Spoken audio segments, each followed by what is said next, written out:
It's just different.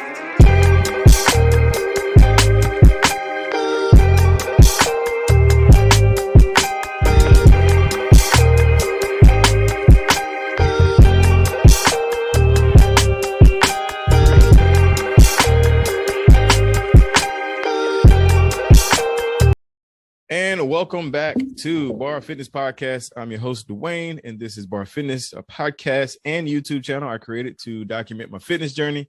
On that fitness journey, I joined an amazing program called E2M. And in that amazing program, we found some amazing people, and I like to share their stories. And today I have on none other. I guess I got royalty on today, because today I have on none other than Princess. How you doing? Good. How you doing? I'm good. First, thank you for coming on the show. One thing I'm realizing is a lot of E2M folks are camera shy. And I know you say you even had to muster up a little something to get on here. So I want to first thank you for doing that personally. And then we're going to jump right in. Just tell us about your fitness journey prior to E2M. All right, let's do it. All right. So a lot of people know I have a lot of friends that's in E2M now, but I've been in fitness for years. So I was in the Army for about 11 years. And throughout that whole time, I learned different techniques when it came to physical fitness and different things like that. So I have a long history when it comes to health and fitness, and it's been a journey. Okay. So pretty fit the whole time. So what prompted you to join E2M? All right. So postpartum. Okay. So I thought I had it all figured out. I know Jeff from being in the Army, and I thought I had it all figured out. After I had my baby, I was like, okay, I gained like 60, 70 pounds and I never had that much weight on me before. But I was like, okay, I know what I need to do. You know, I did my normal regular thing, and weight was coming off super slow, like 2 pounds. I know it's still good to lose weight, but like my my thought process, I was like, oh, I'm gonna bounce back within like 2 months after having my baby, like, because I already was into fitness, and that's not how it works. Sure. Yeah. So it took months, about 6 months, and the weight wasn't coming off. I was heavier than my husband. And I was like, okay, let me figure something out. And so I went ahead and joined E2M, and that was the golden ticket, baby. Nice. So was it, did you say you knew Jeff? Did you join because of Jeff, or was it another friend, or what prompted you to actually take that step? So mainly it was because of Jeff, but also, to be honest with you, I heard your podcast on Instagram. Oh, wow.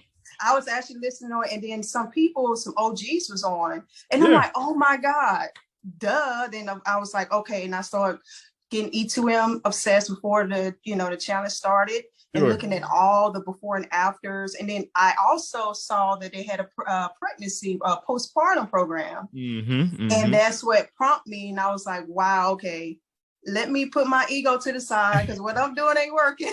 So let me go ahead and get this started. And so basically it was the E2M family that made me join, honestly. Gotcha. Yeah. So I'm gonna take that soundbite that you heard my show, and that helped prompt it, No, that's facts. That's and really it's crazy. cool. I didn't think I'll be on your show now, like at that moment back then. So go. It's crazy how that manifested. That's pretty cool. That is cool.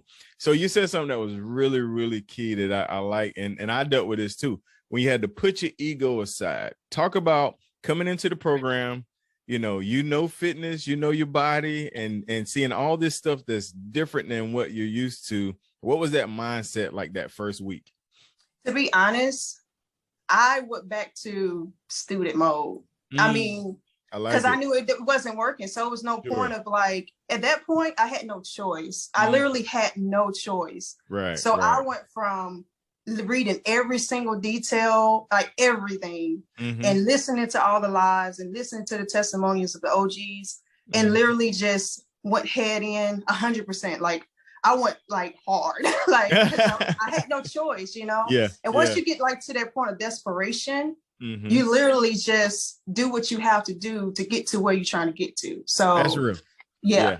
No, I 100% agree. I was in that same place. And it's funny. Sometimes it'll creep up, sometimes you think like, there ain't nothing, especially the or older days, I was like, there ain't nothing really wrong with onions, why isn't this on the list? But not enough to rebel. There's a lot of people that come in and they rebel because they allow their ego to take over. But like you said, when you're in a place where fitness and what you're doing not working and you see what's going on, so that is really cool.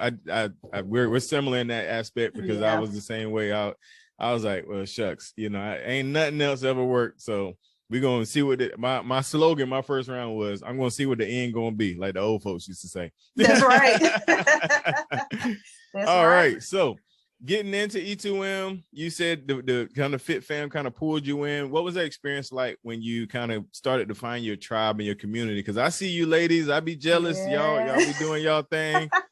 Get some fellas to do it. Let me tell you that I've never, all my life, I've been into fitness, and I have a lot of close friends, but no one was like into fitness the way I am. So I take it real serious. Like I'm into bodybuilding and all that information. Like I'm heavy into it. Sure. So this was the first community where I felt like I met like-minded people, both who had fitness backgrounds and who didn't have fitness backgrounds. Everybody eager to just get to health. And for me, that's my biggest proponent when it comes to my body and just being there for my future grandkids and stuff like that. So to be able to meet other women, that it's easy to find men into fitness, sure, but women specifically who's into fitness, who take it serious. And when they say, hey, let's get up in the morning at 3:30, 4 o'clock in the morning, we all get together and we meet up and actually do it and no excuses. Like I would not trade it for anything in the world. Like the first round I paid for, but like seriously, E2M for life. And I'm not just saying that just to say it. Like I truly mean that. Yeah. Yeah, 100%. I feel you 100%. I joke with Jeff. I say, man, if you had to pick the price back up and we had to keep paying, man, I ain't going nowhere, bro. Listen, I'll pay double. You know how much money I've paid in the past for trainers? I've literally paid thousands of dollars for a 12-week plan. Yeah. So easily. Like, so this was nothing. Look, if it ever get tight, I told him. You can get my 40 a week. That's for sure. Hey, I understand gas prices going up and stuff. So hey, we gotta pay. If we gotta give them $2, we'll do what we gotta do. Hey, we'll do it. We'll do it. Good stuff. So, man, it's really fun catching up with you. I have to let you know that your friend Crystal James is in the building. Yeah, y'all go hard. A lot of folks in here saying what's up. But before we get out, I always like to kind of give you an opportunity to speak to someone that might be thinking about joining the program. That this clip might go on my Instagram and somebody else might see it. So what would be your words of encouragement to them? So my biggest word of encouragement is you're here on earth, right? So you have to live.